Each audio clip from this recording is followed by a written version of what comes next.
شده؟ نمیدونم، فقط خالی کنی سری. برو.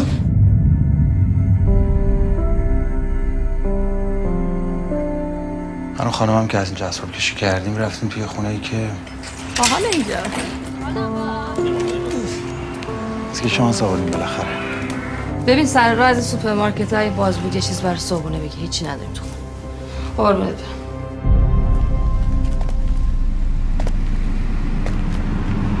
جانم چی شدی تو؟ والا ما نمیدونیم چی شد. یه مرتبه دیدیم از بالا صدای داد و جیغ اومد. رهنه جون،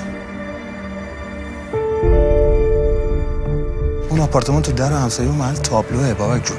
والا یکی دو نفر نبودن رفت آمد میکردن خونه این خانم. اینو بپوش بریم کلانتری. نمیتونم، اذیت میشم واقعا. خب من چی کار کنم دیگه؟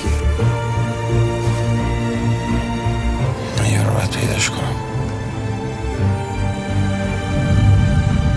شما صاحب این ماشین هیچ وقت اینجا دیدین؟